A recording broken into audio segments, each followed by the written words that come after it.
acting too crazy. And them not tough like this, rough like this, and them not nice like this. Some can't take it when you talk true sense. Rather hear the words I glorify nonsense. Yes, and I got my brains, and I'm pretty like my mama. I don't wanna pick your brains, I just want the microphone.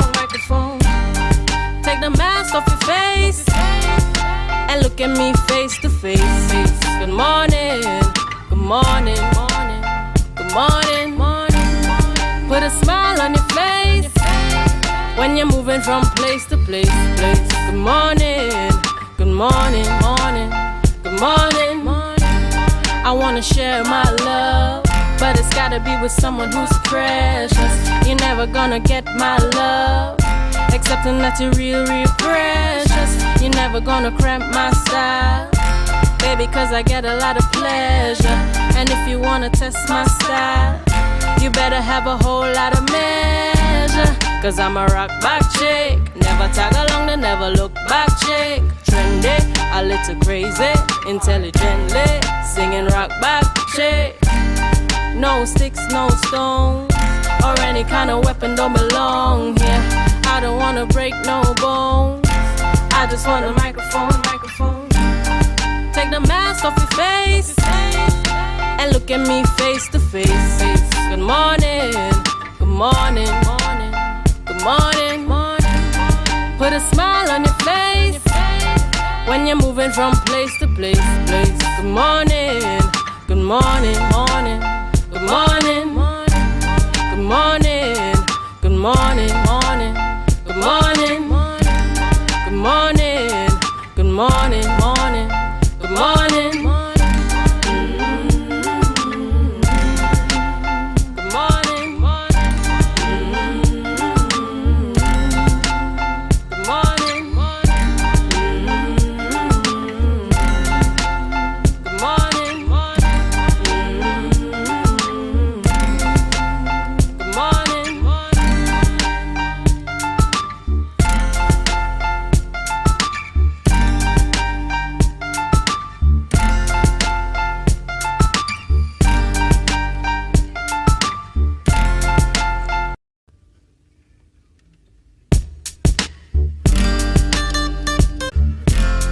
Want the microphone, morning.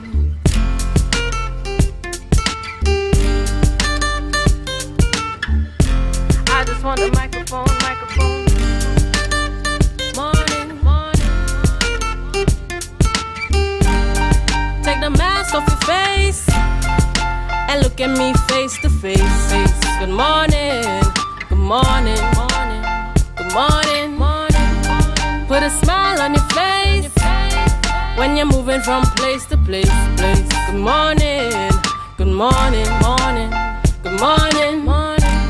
This world is getting so cold, I wanna keep running like a soldier. Somebody must have touched my soul, cause there ain't no stopping till it's over. I wanna get up out my chair, cause everybody's getting so lazy. Don't want nobody touch my hair, cause a lot of sisters acting too crazy. And them not tough like this, rough like this, and them not nice like this. Some can't take it when you talk true sense. Rather hear the words I glorify nonsense. Yes, and I got my brains, and I'm pretty like my mama. I don't wanna pick your brains, I just want the microphone.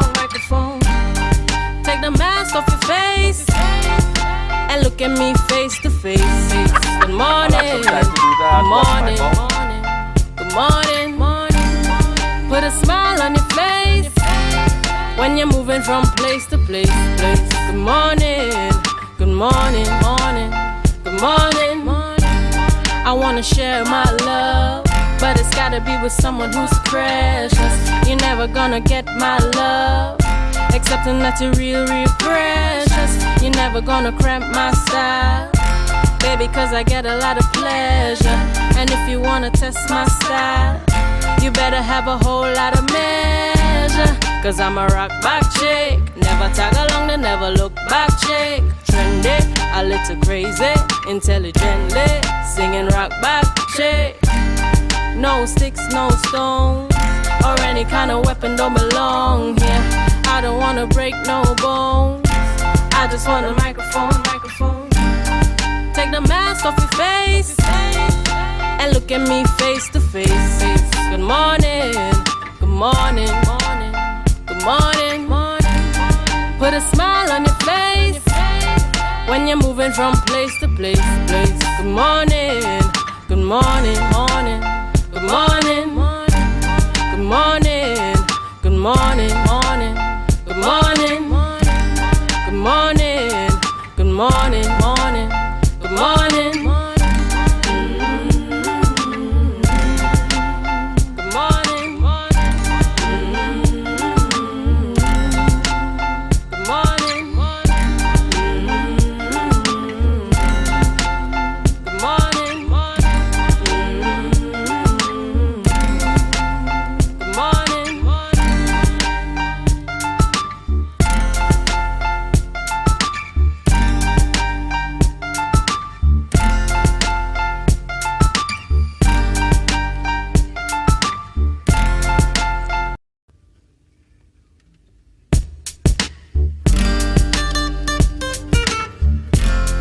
Want a microphone,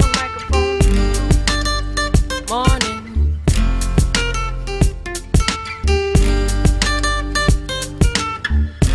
I just want a microphone, morning. Take the mask off your face and look at me face to face. Good morning, good morning, good morning. Put a smile on your face when you're moving from place to place. Good morning, good morning, good morning. This world is getting so cold. Morning. I wanna keep It's running like Tuesday, a the soul. 14th of December, 2021. This is the Tobago Updates morning show coming to you live from the Port Mall in Scarborough. Morning to all our viewers. Suzette, James, Stewart, Exquisitely, Romes, Katian, Kwashi, Kuki, Melville. Morning, folks. Continue to share the live. I am Julian Skeet. And I am Rhea Richardson George, and this is the day that the Lord has made, and we will rejoice and be glad in it. Good morning to Tobago. Good morning, Trinidad. Good morning, Caribbean. Good morning to those of you viewing us on the live. Morning, yes, and season's greetings. I think we are well over the elections, Julian. Season's greetings to all of our viewers. Julian, good morning to you. How are you? Morning, Rhea. It's been a great night, a very interesting day yesterday. Wet and rainy. And now we're dealing with a very rainy. Definitely. You know, and generally, Rhea, that weather for me, I don't have as much of a challenge with, for the simple reason that I keep very cool and so on. And you're looking at what we're seeing on the outside here of the Port Mall in Scarborough. It is a rainy morning here, a wet day. You know, and I think we have a bit of a weather condition and so on. So we just want to ask people to be very careful as you are venting out today in particular. Rhea, in recent days with the weather, I've had to throw on my raincoat. Yes. I've had to throw on my raincoat just to ensure I think, Juliet, you know, in fact, this morning, most of the staff has been donned with sweaters. We left home in rain in the east, and coming all the way down. Of course, the road was pretty wet, but I was a little bit skeptical. Yeah, our cameraman is outside in the rain to get this shot. But you know, we also have to be very mindful of land slippage. We have had just about almost 4 days of rain. 3, Saturday, Sunday, Monday. In fact, 4 today, Tuesday. So we're looking, you know, I'm just saying here, let's be very careful out there. Yeah, we got to be so careful under the circumstances. And we are particularly over the weekend as well. You know, yesterday was so busy, I didn't even get a chance to mention. You know, I want to extend condolences particularly to John Greedy and his family. We met, you know, based on my involvement in the Rotary family, and he's one of those very experienced honorary Rotarians within the international family that is very supportive of youth development, even as he's approaching the 90s, going strong. And sad to see, you know, over the course of the weekend, he would have had to face burying one of his sons, you know, and more than that, on the morning of the funeral, his wife also passed away, you know, so I really want to extend condolences to John Greedy, Honorary Rotarian John Greedy this morning, and the entire family, and indeed the prayers continue to go up so that, you know, God will continue to guide and help you through these challenging times. Definitely. So love and hugs going out to you, Mr. Greedy. We can't begin to imagine what you and your family must be going through at this time, and we really pray God's peace. That peace that passes all understanding, that peace that I can't give, but God is able to give to you and your family. So, Julian, what's happening today in the midst just of all? before we go into what's happening as well, we have some quick birthday shout-outs. Definitely. Cindy Stewart Lewis. Yes, you, Cindy Stewart Lewis. I want to wish you a happy birthday. We have Cindy works at the Division of Education. Is that Kaylee's mom? Yes, that's Kaylee Lewis's mommy. Love to you, Cindy. Stewart Lewis, we want to wish you a very happy birthday. We trust that you have an enjoyable one. And you know, Cindy's probably not just going to do the day celebration. She's going to she might just continue into the Christmas season fully. She's right? That one. We also want to send out birthday greetings this morning to Lance Phillips. Lance Phillips, good morning to you and happy birthday. And also within the TTPS, Susan Guy. Susan Guy, we trust that you have an enjoyable birthday today. And we want to wish all those persons out there a happy birthday coming from the Tobago Updates family. And we trust that you have an enjoyable day today as we venture into the Christmas season. Ria, we also had very quickly the resignation submission by Watson Duke, effective December 31st. Yes, surprise, maybe not, but it depends on what he deems more important than the other. And clearly, he tends to take his political career a little bit more seriously than any other job or any other career path. So I think it's a step in a good direction.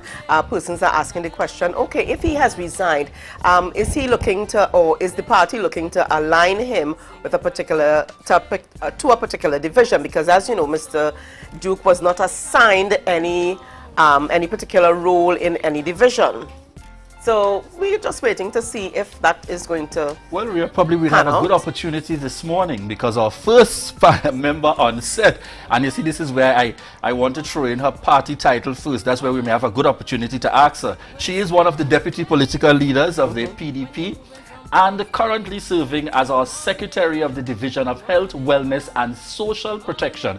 Dr. Faith B. Israel will be joining us in the first segment. Of course, critical at that, we will be discussing improving Tobago's healthcare. But I suspect we might be able to stick that in pretty early just to get a sense from her, as this is new to us. Who else do we have on the lineup this morning, Rhea? Well, coming up a little bit later, and I tell you, this family has really been trending. So we had on our program a few weeks ago, Mrs. Billy Sterling Lewis. Sorry there, Billy, I gave you a new name. Billy Sterling Lewis, wife of Pastor of Reverend Nevin Lewis, who wrote a book. She was on our program, and interesting enough, Reverend Lewis is going to be on the program with us because he recently wrote a book. It seems as though everybody's writing a book these days. So he's going to be chatting with us about his new book. So he's going to be on the program with us. And Rhea, you know, we want to tell persons, that's an idea of the rundown for this morning. But Rhea, over the weekend, I also participated in a charity drive, you know, in terms of the Christian Foundation. And I really want to send out kudos there to GDB Christian Foundation. But in particular, and the coordinator and founder being, you know, Ijoma Digale Harry and her entire team that really works towards providing support to those in need. But while at this engagement, Rhea, I had the pleasure of meeting a young lady who spoke so glowingly about Rhea and Julian in terms of giving her commendation. She said, "You may not know me, but I know you will know my husband." The lady is Wendy. And Wendy said, "I have known Rhea for so long." Wendy Francis, does that ring a bell? So I want to shout out good morning to Wendy there, continuing to tune in and to lend her support and saying, "I don't miss a day because I want to ensure I give support and I like the breath of fresh air coming from the Tobago Updates morning show." So I couldn't miss the opportunity this morning. Julian, thank you so much for sharing that. And her husband is Dill Francis, and they watched the show all the time. I mean, every morning. So good morning to Pastor Dill Francis and Wendy Francis. Good morning.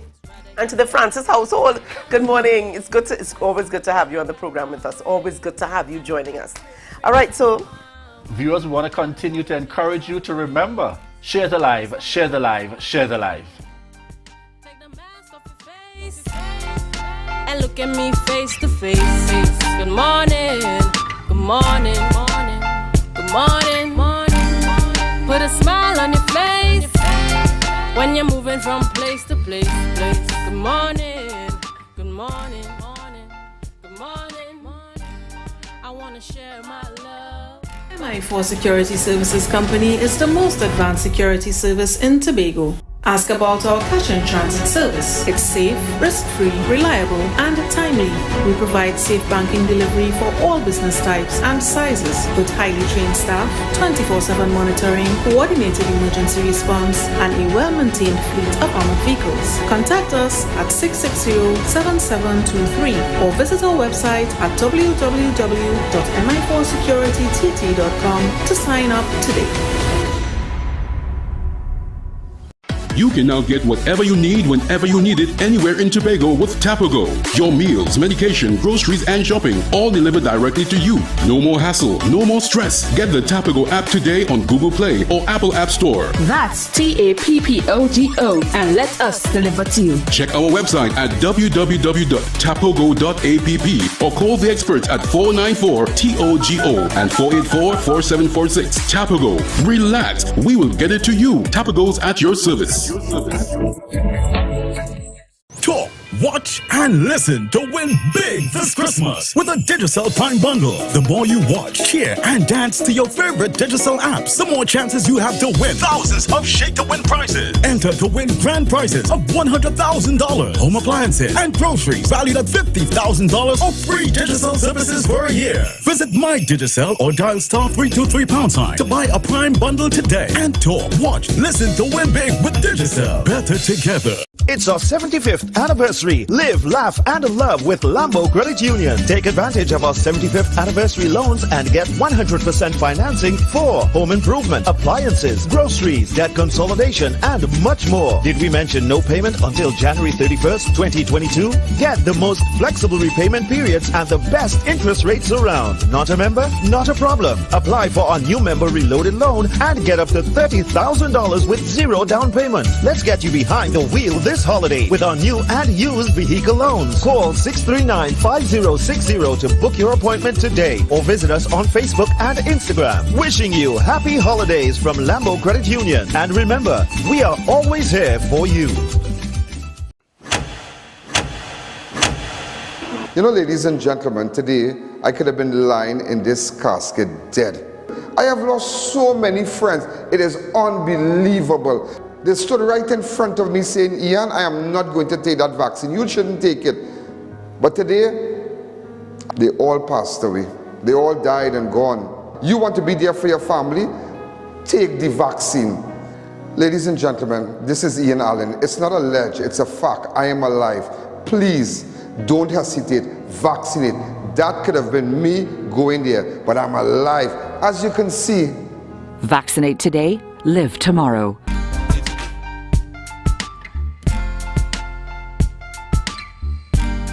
Put a smile on your face when you're moving from place to place. Good morning. Good morning. Good morning, viewers. It's 7:12 a.m. Welcome back to the Tobago Updates morning show. And you know, as we see those of you joining us on the live, I must give a morning shout out to Merlin Benoit, Mrs. Benoit. Good morning. Ula Hazel. Good morning. Thanks to all of you for continuing to join the live. And remember, folks, we want to encourage you continue to share the live so that we can share the message and the information, particularly coming up with our guest in this segment, Deputy Political Leader and currently Secretary for the Division of Health, Wellness and Social Protection. And you see how I'm slowing it down to make sure I get the name of the division correct this time around. Dr. Faith B. Israel, good morning to you. Good morning, good morning, good morning, Julian. Good morning, Tobago Updates fan. It is an honor being here. Thank you. And you know, we definitely want to start by thanking you because in the midst of it all, folks, of a very challenging time, you know, one would think, oh my God, she's probably not even going to make it. She's going to have to send somebody else. No, she's here. And I can tell you further, you saw the weather outside a bit. If you see Dr. Faith full length right now, she rolled up her pants there, and sure, she still got upstairs here on time. But if you know the lady, that's her, Dr. Faith B. Israel. So this morning, before we even get into healthcare, you know, which is your focal point at this time, we want to start by treating within the hours, a few hours ago, we saw the resignation coming for Watson Duke submitting, you know, Assemblyman Watson Duke making his submission to the PSC, the conference for acceptance effective December 31st. What does that mean for this PDP administration? Well, it means that we are all on board. It means that as Assemblyman Farley or Chief Secretary Farley, oh wow, that feels good saying it.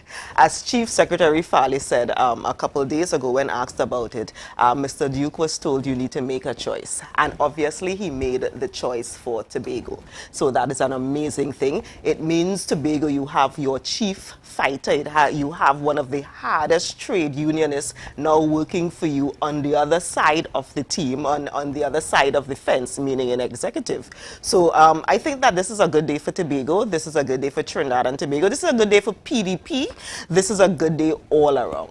I don't know, it's just this song resonating. You know, when you all have that impact with music throughout the campaign, all I'm hearing is Watson Duke saying, I will fight for you. And of course, those sentiments were also echoed in his resignation letter in terms of reminding that he will now be taking up the fight at a different level. Exactly. All right, so we continue on to a very critical area. Dr. Faith, you would have taken on a sector where by far you know well in advance, I've got to be prepared for this challenge ahead. I've got to be prepared in terms of taking on that responsibility. One of the first things we want to chat about is you have been there officially yesterday, but perhaps days or weeks before. What is your immediate assessment of the situation that we are dealing with before we even get into talking about the new variant that we're treating with? Certainly. So, it is a situation that is challenging.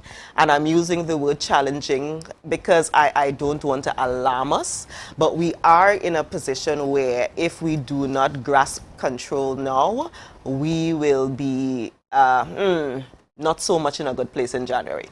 So what I've been trying to do, and I've told my team that I have been working for the last couple of days, and you're right, yesterday was not my first day. I have been on the ground since probably Tuesday chatting with people. What I told them was that we need to figure out, I need to know exactly what is happening. I know what was going on in the media, I know what the things that I was hearing in the background, but I need to know specifically now exactly what is happening on the ground, because that honest assessment would allow me to then make several policy decisions based on where we truly are. And I'm letting you all know right now, if that means calling in for additional help, that is what we are willing to do. If that means, I know people have been saying before that the idea of maybe shutting down the hospital is a bad thing, but if that is what it takes to get full control of the situation, to go into an emergency kind of setting, to treat with it in the short term and then open back up, that is what we will do. The aim is to fix what is there and then make it better. The aim is to get control of what is happening now and then make it better. So that is what we're going to, I'm going to be making the hard decisions. I am not going to be making the politically correct decisions because this is not about politics. This is about ensuring that Tobagonians are alive and well to enjoy 2022. I suspect once you make the right decisions and you make the responsible decisions, it may help you in the end politically, because you know what, we'd be alive. Exactly. So one of the things we want to touch on now, I've been in conversation with a number of healthcare professionals, and they've expressed serious concerns with regards to what we are terming as a parallel healthcare system. Again, Dr. Faith, I know it's only a few days in, but I need you to give us a sense of what is happening. Is there really a parallel system, and there are complaints in terms of a setup outside of the hospital and the exposure if you come, even if you do not have COVID, etc. My question is, what do we have in place currently, and what do you propose to do almost immediately to ensure that we put ourselves in the best possible situation at this time? Right, so unfortunately right now we do not have a parallel system. The fact that when you are exposed and you go to get tested, one of the first places you go is to Signal Hill. It means we don't have a parallel system. Even if you had gone to Signal Hill but you stay down in the car park. The fact that you're going into the building in Signal Hill means that we don't have a parallel system. Now, this isn't something that I needed to be secretary with responsibility for health to tell you. I've been saying this for the last year. And as a matter of fact, one of the first conversations we had was figuring out what we need to do to physically remove people from the hospital and get them into another space. We are looking at several options. The idea of having a physical different space building out up at the fort is something that we are considering. The idea That's at the old fort? At the or old okay, fort, good. yes. Building out that a little bit is what we are considering. The other part of what we are considering is probably having one of those, you know, you saw them in New York and all over the tent hospitals. We have them in Trinidad. We have to figure out some of the resources that we understand should have come to Tobago but never made it to Tobago. What is happening? What is happening with that? And I am, yeah.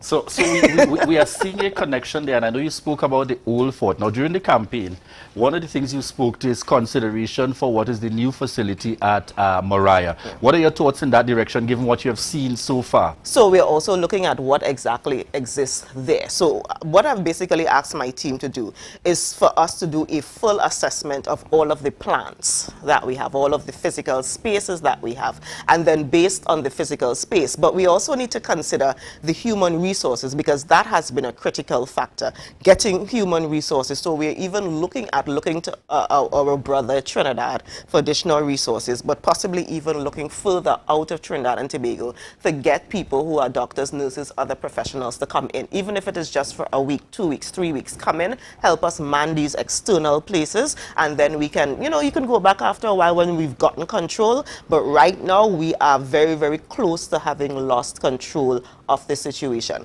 And this is why I am actually pushing for people to be even more careful now, to be even more mindful now, because the system that should have been in place to fix you if you got sick is being overwhelmed as we speak. So we need to be very, very careful. And I would then say even further, one of the things that I have been pushing before is to ensure that you get vaccinated. It's a fact. It is a reality. Vaccines help you to not get infected. It helps you, even if you have a breakthrough infection, to not be severely affected, and it prevents you from dying. I know that that has been a sticking point. I know that we have been hesitant. I am actually working through right now a process to switch up how we do the communication about vaccines, to switch up where we do the vaccines so that it comes a little closer to where people are. But the fact remains that there are two things that must happen, and they must happen at the same time.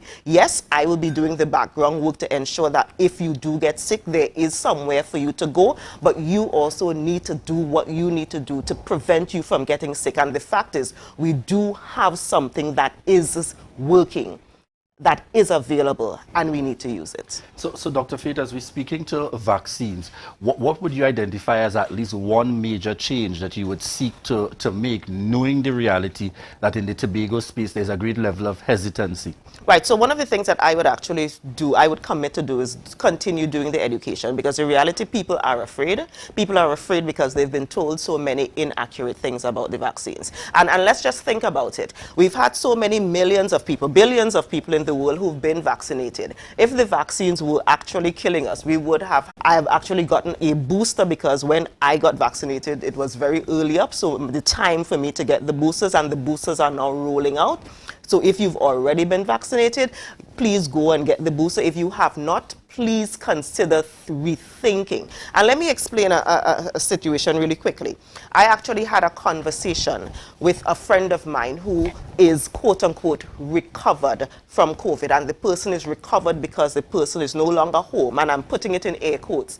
The person is no longer home. The person has returned to work. I had a conversation with the person over the phone, and this is how the person sounded. Mind you, this person is back at work, and in the middle of it is how she is sounding, because she cannot breathe. We now have a situation where we have issues with access to oxygen. People, this is no joke. This is not a joke. The system was not prepared for this volume, and we need to do what we have to do to ensure we don't add to that. To do that is to get vaccinated. To get vaccinated. In addition to vaccination, what do you say to the people of Tobago, the nation, region and so on, when it comes to ensuring the continued enforcement of the protocols? Yeah, so I think, again, it goes back to us not understanding why we are saying what we are saying. The reason we tell you to wash your hands, and I know it's very annoying to wash your hands every time you go into a building, it's because when the soap and water actually breaks up the protein membrane of the virus, and if the protein of the virus, the outer skin of the virus washes away, the virus dies. That is why we're telling you to wash your hands. So keep washing your hands. It's annoying, yes, but we need you to keep washing your hands. Wear the mask. Wear the mask because when you talk, the boulders come out, the spit come out. Plenty of us have plenty mouth water when we're talking. You just hear it, you just see it. If you're talking, you feel it. Wear the mask and wear the mask properly, because if you do have it, you may not know, but you may be spilling virus when you speak and you have long water coming out of your mouth. That is why we are telling you these things. So I think one of the mistakes we made is that we really did not understand why we were doing many of the things we were doing. And I think one of the things I need to do is ensure that people really understand when we tell you to do this, there is a scientific reason why we're telling you to do this. We're not just telling you because we want you to keep your hands wet. So Dr. Fit, I know we already have a demand as is on healthcare workers, but I recall vividly in earlier conversations, one of the things you spoke to is your ability to be able to engage with persons, to help them through, this kind of hesitancy and moving closer towards making a decision to get the vaccine. We know most obviously Dr. Faith is only one person and mightn't be able to reach the 50 to 60,000 or, just about 50,000 or so that may qualify in terms of taking the vaccine. But is there any plans in place, perhaps, let's say, to give consideration where, I'm just calling it like I can phone a doctor, or I can, get into some kind of connection that helps me through, and I don't just feel that this is just an automated kind of conversation, but somebody I might be able to have to talk with if I have specific concerns that I feel, all right, let me give them a chance and hear what they have to say, especially for the kind of hopes that you are now seeing people expressing with you sitting in the chair, and we're even seeing it being expressed on the live in terms of people's excitement quite naturally. Do you feel that that's something that can be looked at? Yes, it is something that is something that's being looked at. As a matter of fact, I would give the TRHA credit because they have already started with that kind of telemedicine where instead of you coming into the hospital to do your clinics and so forth, they've actually been calling patients to say, how are you going? Right now, you cannot come in right now to do the clinic, but we are calling you, make sure you're fine. We're renewing your prescription and so forth. And because of that, we've given you an additional month or two. Let us get what's happening at the hospital together, and then you can come back, and that helps you to treat with your other issues without coming into the healthcare system. So something like that being expanded is important. One of the things we've already also looked at is ensuring that we have a lot of the data for the people who are COVID positive, the people who've gotten vaccinated, and working through ensuring that that information becomes digitally available. Because the reality is a lot of the data, we have a lot of data, but it is on paper form, and it is not in a form that allows us to do to gather information quickly to make policy decisions. So I am actually having several conversations with individuals who are IT specialists and data management specialists and so forth to have them help me work through the things that we have on paper to bring them into the digital space so that we can have greater access. Now that does several things. It means that instead of having to call someone, instead of having a medical professional call a social worker to say you need to talk to this person, if we have all of this information in a central spot, then the information is there. The social worker can then tap in, this is somebody who I need to call. The therapeutic counselor can then tap in, this is somebody who I need to call. The medical professional already has the information there. The professionals don't even need to talk to each other again, reducing the time, because all of the data, all of the information is in this central spot. And that is something that I am already working on to see if we can roll that out. The reality is, though, that a lot of these things cost money, and that is, again, I am wrapping my mind around how we are going to pay for quite a bit of these things, because when you speak to the new Secretary for Finance, he has his head like this thinking, wow, where did the money go? Because we really have an issue with finances. But again, I think we have already started thinking. I've already reached out to some of our international partners, letting them know, hey, if you see a grant somewhere out there that we could just write a proposal to, let me know, and we are willing to do that. We have people on the ground who can help with doing that kind of stuff. So we are thinking through how to fix the problems given the situation that we are in, but we have to, you know, we have to be ingenious. We have to be. So just to confirm, because that was my next question in the lineup, you've already put a team and persons in place that are exploring what international opportunities for grants and funding are in place. Yes, and I've actually also said to some of our international partners that this is the situation, and I don't want to announce this yet because so I'm going to say it in a kind of broad way. Not a problem. One of the things that I already spoke about with one of our international partners, I told them very candidly that the situation, even though Trinidad and Tobago is known as a middle-high income country, Tobago is not a middle-high income island. And when we are treating with Tobago, we need to treat with Tobago very differently to how we treat with the country known as Trinidad and Tobago. And I am going to be tapping into that. So we actually have meetings already set up I have a very important meeting set up for tomorrow evening, so I don't want to chat about it until after the meeting and that kind of thing, to see how we can roll out what we need to do. But I know you'll give Tobago Updates the commitment that indeed in putting the information out to the public, you will certainly commit to. Certainly. Excellent. We have one of our persons online speaking about expediting testing and training, particularly in fighting the situation that we're treating with now. What are your thoughts on that, particularly part about expediting testing at this time? Yes, so the situation is that we don't have the capacity to test in Tobago like we should have. So that really means building out an entire testing system on the island. That may take a little bit of time. So I may actually, I'm going to actually ask the private sector to help us with this. I do know that there are already individuals, already labs and so forth, who are offering testing to people. If you can afford it, Tobago, please go to these private sector entities and get tested, because the reality is we need to know who is positive.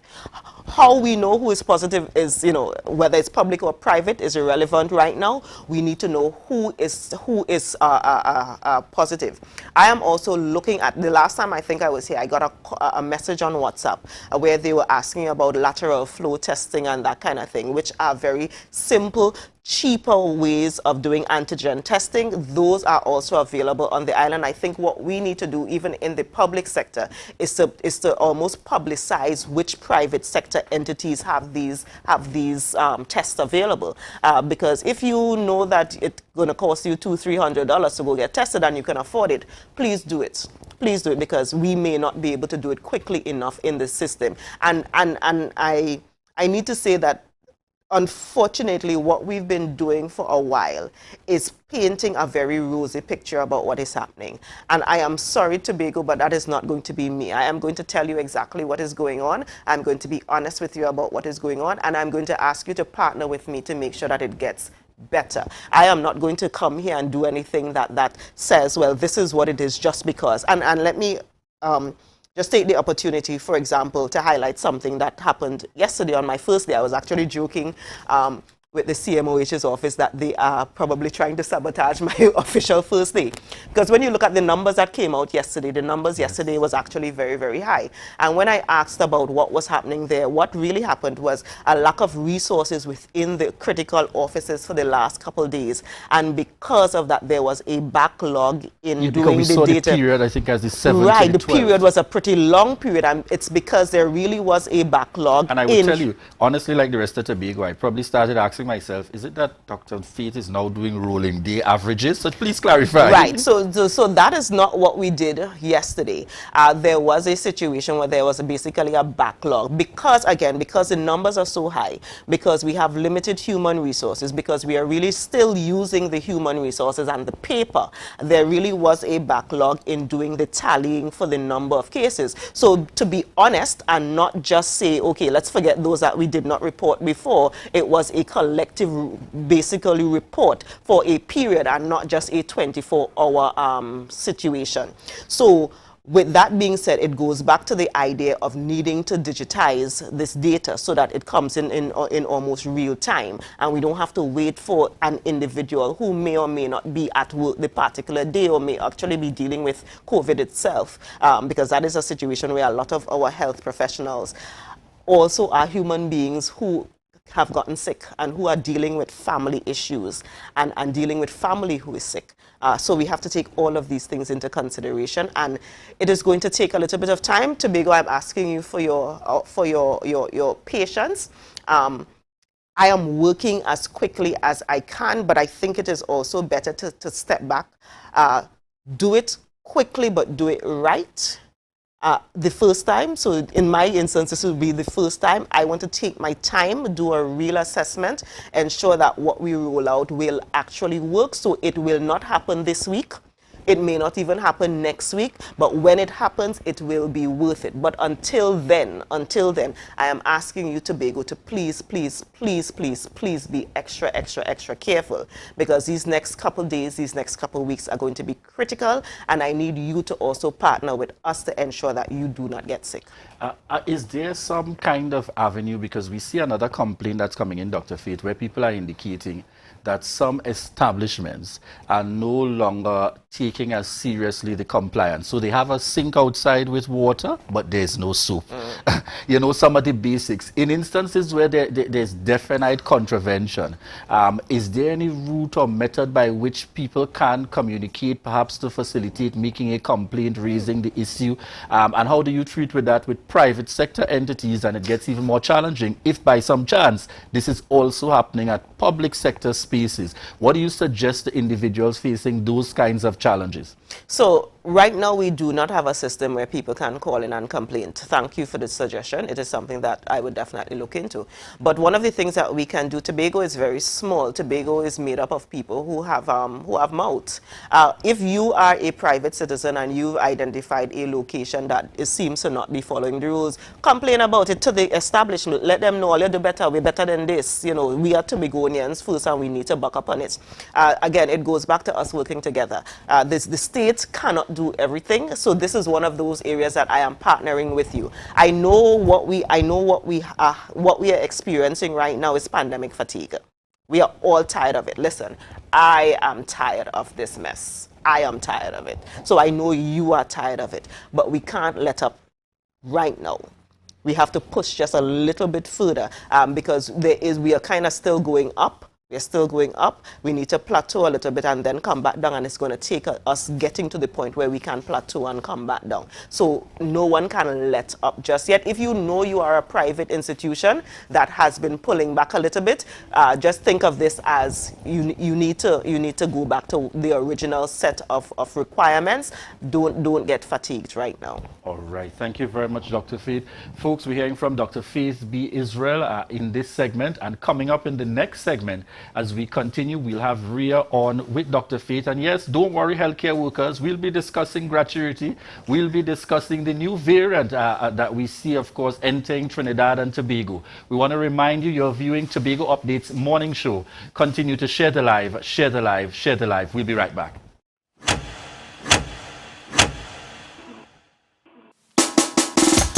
Everybody, this is your boy Kenneth Super Sad. Yeah, man. DJ, take it down. I want to tell all you this. When I was born in the hospital, my mother watched my father and tell my father, look with treasure.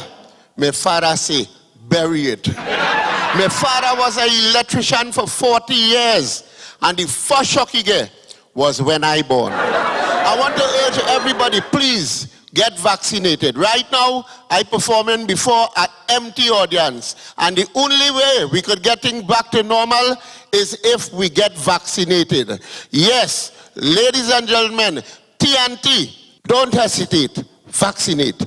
TNT, don't hesitate, vaccinate today. Kindly sponsored by NLCB.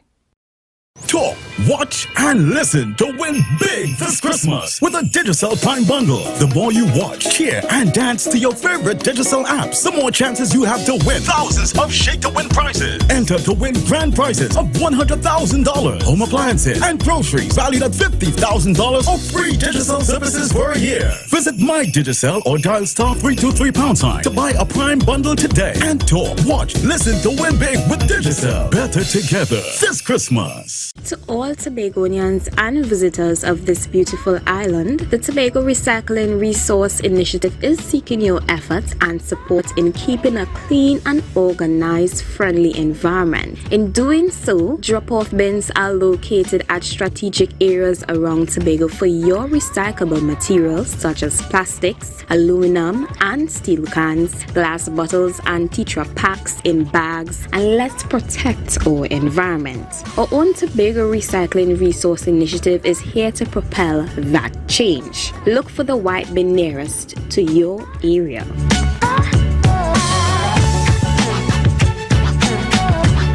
It's our 75th anniversary. Live, laugh, and love with Lambo Credit Union. Take advantage of our 75th anniversary loans and get 100% financing for home improvement, appliances, groceries, debt consolidation, and much more. Did we mention no payment until January 31st, 2022? Get the most flexible repayment periods and the best interest rates around. Not a member? Not a problem. Apply for our new member reloaded loan and get up to $30,000 with zero down payment. Let's get you behind the wheel this holiday with our new and used vehicle loans. Call 639-5060 to book your appointment today or visit us on Facebook and Instagram. Wishing you happy holidays from Lambo Credit Union. And remember, we are always here for you.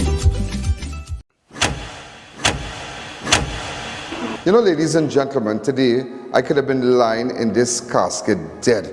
I have lost so many friends. It is unbelievable. They stood right in front of me saying, Ian, I am not going to take that vaccine. You shouldn't take it. But today, they all passed away. They all died and gone. You want to be there for your family? Take the vaccine. Ladies and gentlemen, this is Ian Allen. It's not a ledge, it's a fact. I am alive. Please, don't hesitate. Vaccinate. That could have been me going there, but I'm alive. As you can see. Vaccinate today, live tomorrow.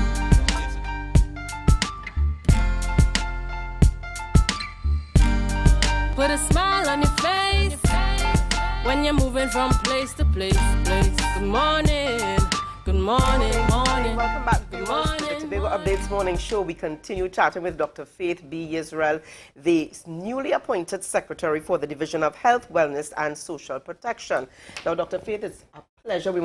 I want to say congratulations to you. Thank you. Tobago is looking forward to what plans you have for us. So certainly we expect great things from you. Thank you, thank you. All right, so let's dive right in here. Now, we saw a name change this time around. Why the name change? It was social development. Now we're seeing social protection. Right. So social protection really is that system that is in place to ensure that people can withstand shocks. What are shocks? Shocks are life events that change your life. So anything that can change your life. We usually think of shocks as negative things. You know, you lost a job or there's a death in the family or something like that. But shocks can also be positive things, like maybe you just had a baby, maybe you just got married, and because you've changed your life, there's an event that changes your life, we are now arming you to be able to withstand that change. It focuses primarily on vulnerable people.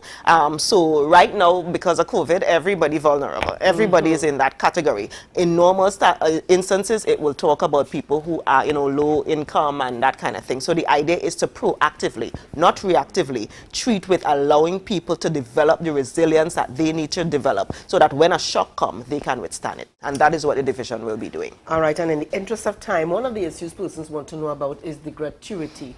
What is happening there? So I've actually been chatting with my administrator about that. We are looking at seeing where everything is, who we owe gratuity, because we owe plenty people gratuity, what that number is, and then when we find out, when I get a clearer understanding of that, then we would roll out payment of it. Of course, this is something that you would assume would have already been sitting there waiting, because you think that when you do budgeting, you budget for gratuity and all of those things already. I am not convinced that that is what was happening before, so we will now have to find that money to pay people. I am not going to be the politician that says, I'm paying your gratuity next week, because I don't know that I'll be able to do that just yet. And quite frankly, the focus right now is ensuring that we stay alive. share live, and then we can think about the gratuity early next year and so forth. But right now, I need to get a proper assessment of what we owe to determine how we will pay it. All right, I need to squeeze in here very quickly. The Charlottesville Health Facility, the Roxborough Hospital Health Center. I'm not even sure what you may have the term. What is happening there, and what plans are in place to see an upgrade? I know things were created, things were started to see to ensure that the people of the East didn't have to travel all the way to the West for healthcare. What's happening there? Again, it goes back to looking at doing an assessment of all of our plans. We have the buildings. We've been very good at building buildings, but not using the buildings to the best of our ability. So we are looking at the hospital in Roxborough to actually making it a hospital, because right now it's just a health center. A glorified. It's not even it's just a health center services that are being run in the in the building. That have been moved from moved from out the road to in by the hospital building. So we are looking at what it requires to build out the staffing for that, but that is something that is coming, that is something that is on the way. We are not there yet because, again, as I said, we are really focusing right now on ensuring that we get the COVID thing under wraps. You spoke earlier with Julian concerning health, increasing the staff. What about those health professionals who've trained at St. George's University, were hoping to come back home for a job, but no jobs were available? What about? I mean, we have experts all over the world, and we have pockets of people who are all over, even right here in Tobago, who just graduated and so forth. So the aim really is to reach out to all of them to identify what is needed. Because I've actually asked those in charge, let me know what you need. Let me know how many doctors, how many nurses, how many ENAs, how many whatever is needed, and then we will try to source them from within, from in Trinidad, and from externally. All right, well, Dr. Faith, we have got to leave it there. We want to thank you very much for being on the Tobago Updates morning show with us. Always a pleasure to have you. Tobago, we want to thank you for joining us for this segment. We will take a break. In fact, just before we go to a break, here is our good stuff. So congratulations this morning to Coach Brian Brown and his team, Somerset Cavaliers Cricket Club, on lifting the U.S. Open Cricket. The T20 tournament was held from December 6th to the 13th, 2021. And if you don't know who Brian Brown is, he is the son of Brother Bill Brown, Double B Enterprises, Jesus Christ Makes the Difference Supermarket on Government House Road. Brian, this is a special one going out to you this morning. Lots of love and congratulations to you. Mwah! Yes, Laurel, that kiss is for Brian. All right, so viewers, if you know someone or anything you would like to have featured on the good stuff, you can email us at info@tobagoupdates.com or call or WhatsApp 284-6597. 284-6597. We are going to take a break, viewers. When we come back this morning, we will be chatting with Pastor Reverend Nevin Lewis about his new book. So we encourage you to share the live, share the live, share the live. MI4 Security Services Company is the most advanced security service in Tobago. Ask about our cash and transit service. It's safe, risk-free, reliable, and timely. We provide safe banking delivery for all business types and sizes with highly trained staff, 24/7 monitoring, coordinated emergency response, and a well-maintained fleet of armored vehicles. Contact us at 660-7723 or visit our website at www.mi4securitytt.com to sign up today. You can now get whatever you need whenever you need it anywhere in Tobago with Tobago. Your meals, medication, groceries, and shopping all delivered directly to you. No more hassle, no more stress. Get the Tobago app today on Google Play or Apple App Store. That's TAPPOGO, and let us deliver to you. Check our website at www.tapogo.app or call the experts at 494-TOGO and 484-4746. Tobago. Relax. We will get it to you. Tobago's at your service. Talk, watch, and listen to win big this Christmas with a Digicel Prime Bundle. The more you watch, cheer, and dance to your favorite Digicel apps, the more chances you have to win thousands of shake-to-win prizes. Enter to win grand prizes of $100,000, home appliances, and groceries valued at $50,000 or free Digicel services for a year. Visit My Digicel or dial *323# to buy a Prime Bundle today. And talk, watch, listen to win big with Digicel. Better together this Christmas.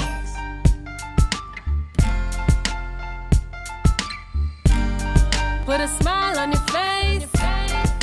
when you're moving from place to place. Good morning. Hey viewers, welcome back again. It's the Tobago Updates morning show, and this morning we are chatting with Reverend Nevin Lewis, and he is the pastor of the Montgomery Moravian Church, Buku as well? Bethel. No, Buku no longer. Okay, all right, so he is the pastor there, and this morning we're talking about his new book, and it is Tending My Flock.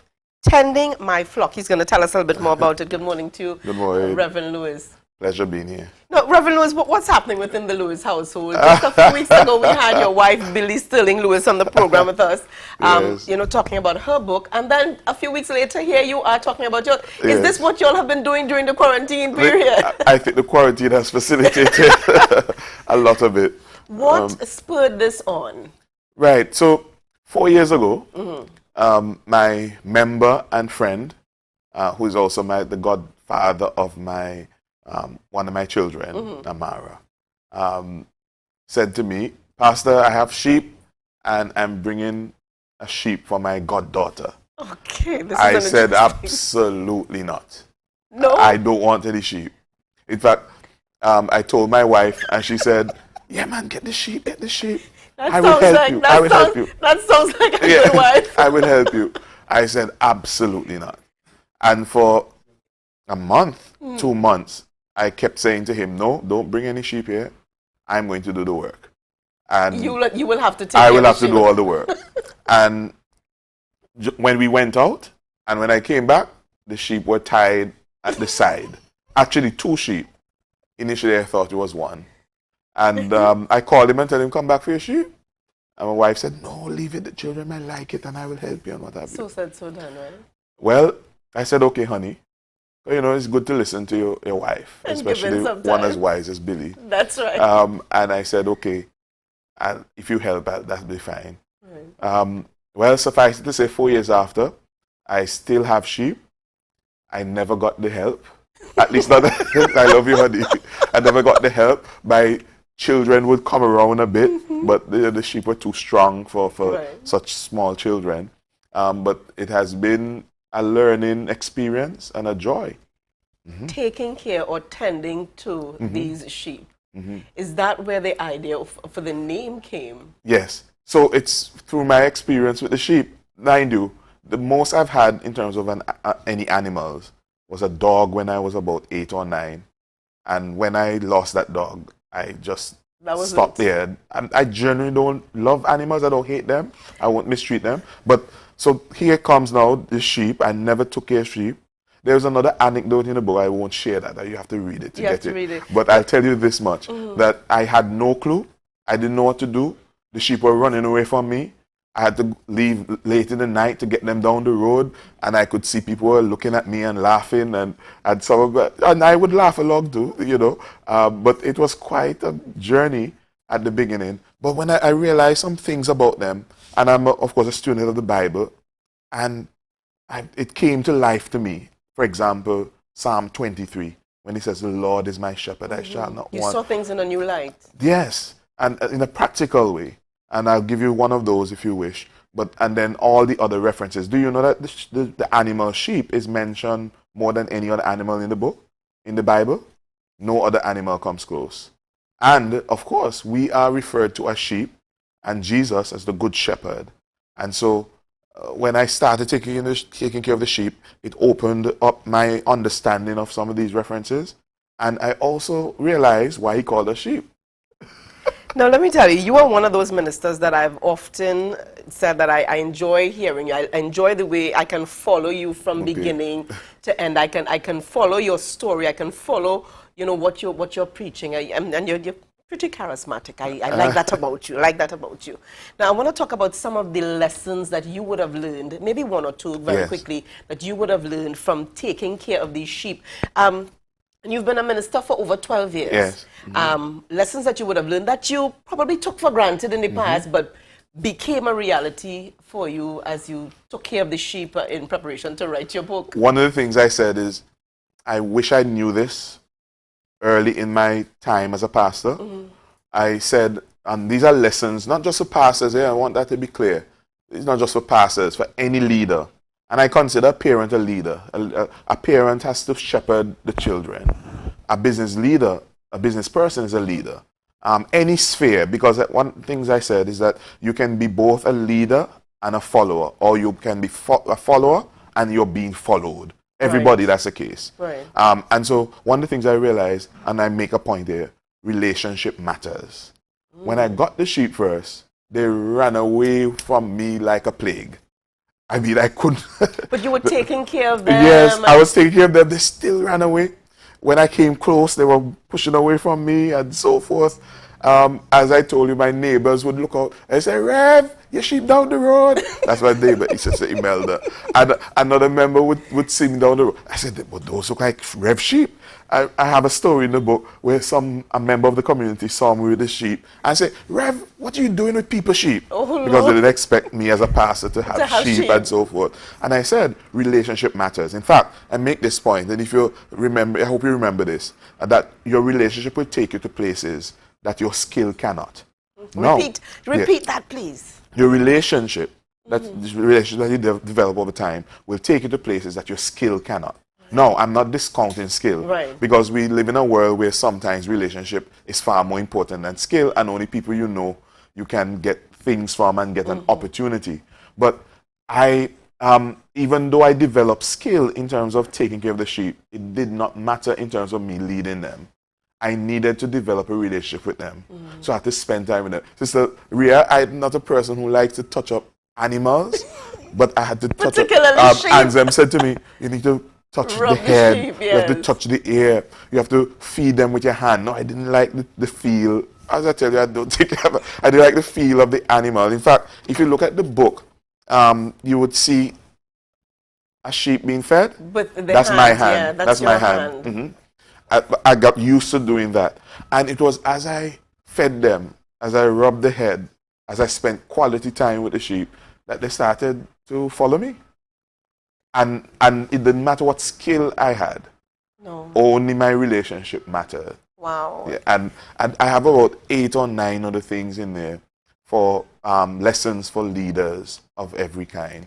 Yeah. Does this book cater only to leaders? I'm talking pastors, lay leaders, deacons, elders. No, any leader of any kind, as I said, a business owner, you're a leader. If you're a parent, you're a leader.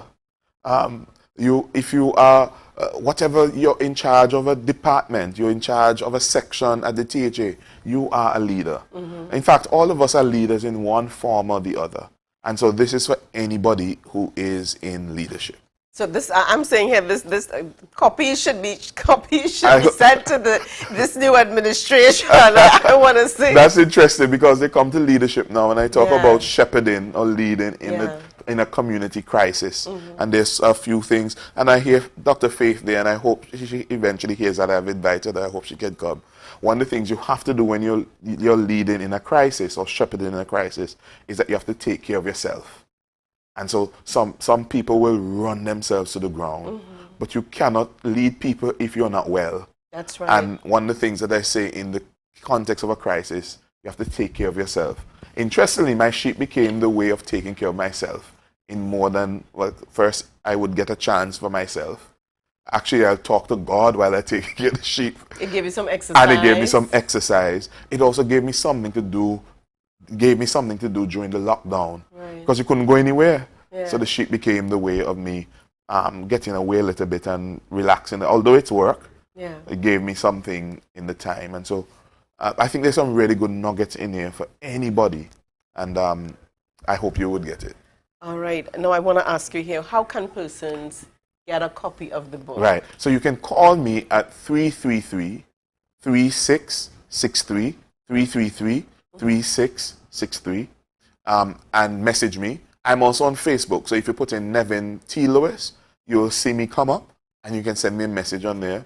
Or you can go right now, and you can put in Tending My Flock. I don't even think there's any other book like that on Amazon. Okay. Put in Tending My Flock, my book will come up, and you can get it immediately on Kindle. Well, you get it Thursday, because I did pre-order on the Kindle. Get it Thursday. Or you can get paperback, and it will come straight to you wherever you are in the world. But if you're here Thursday, my launch is Thursday, 6 p.m. at the Montgomery Moravian Church, and you can come well, there's limitations. So then again, you have to message me or indicate to me you're coming because we have a limitation. Is it going to be on Zoom? It's also going to be on Zoom. It's going to be on Facebook. I'm going to send it out in all those areas. Should be really wonderful time. I have some special musical guests. I have some special people coming to talk.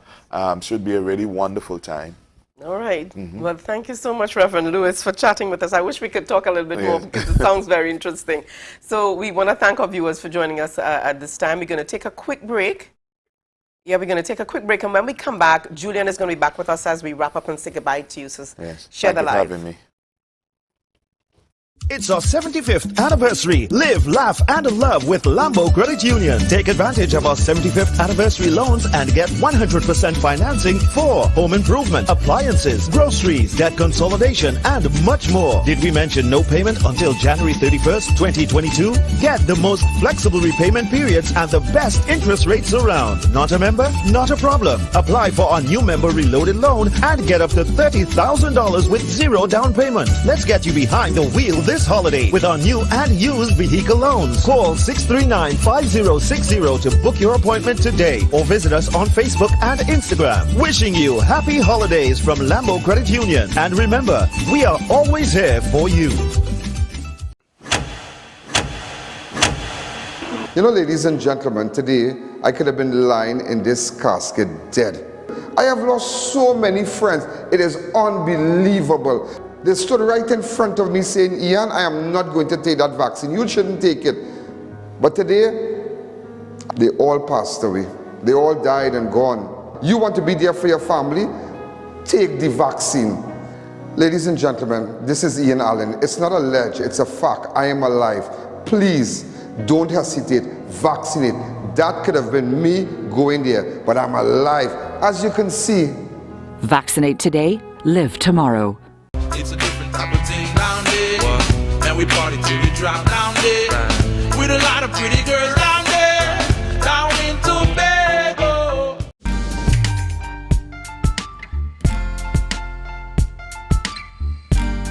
Put a smile on your face when you're moving from place to place. Good morning, good morning, morning, good morning, morning. Welcome back, viewers. In this segment, as we welcome you back here, we go to Devon Adana with This Day in Tobago History. This day in Tobago history. Did you know that on December 14, 1850, Tobago's third Lieutenant Governor died at Government House Road?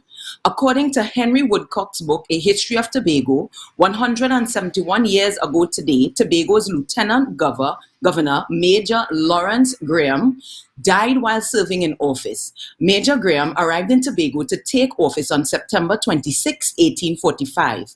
Unfortunately, his 5-year tenure is not marked by prosperity nor peace in Tobago as he assumed stewardship of the island during extremely challenging times. Chief among all the issues was that slavery and the apprenticeship period had ended. So whereas Tobago had once been a major income producer for Britain with sugar, she now had a cross-section of persons who instantly became renters and the formerly planters class promptly becoming landlords, having to accept rental payments in cash or in kind. Adding to the woes was the fact that on October 11, 1847, Tobago suffered a devastating hurricane. The last recorded hurricane happened in 1790, and as a result, not only were people unprepared for the event, they were ill-equipped to handle the aftermath. The number of lives lost in Tobago on the night in question was 26 inhabitants, with several persons dying in the days following from injuries suffered during the hurricane. Despite the challenges that faced Major Graham, he and his wife were able to establish Tobago's first almshouse, which was a house founded by charity, offering accommodation and other financial benefits to Tobago's poor. Lieutenant Governor Major Graham was buried at St. Andrew's Anglican Churchyard in Scarborough. You've been watching This Day in Tobago History. My name is Devon Adana. Back to you in studio. Thank you, Devon. That's one of the times I'm not looking at repeating Devon. Certainly not. All right. We want to thank Devon for that this day in Tobago history. Just before we go, we want to send out some love this morning to Akola, Ashby Akola.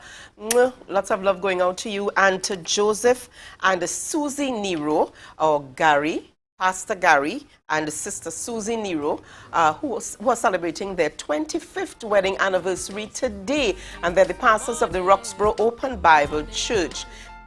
Happy anniversary going out to you guys. Lots of love. Continue to keep it going, keep it connected, keep it loving, keep it living. All right, so have a great day. We're going to leave it there, Tobago. So we want to remind you this morning, thank you for joining us. Have a great day. Stay safe on the roads. Wear your mask. You heard Dr. Faith this morning. Sanitize. And come on, socially distance yourself. Okay? So bye-bye. See you tomorrow. Cause everybody's getting so lazy. Don't want nobody touch my hair. Cause a lot of sisters acting too crazy. And them not tough like this, rough like this, and them not nice like this. Some can't take it when you talk true sense. Rather hear the words I glorify nonsense. Yes, and I got my brain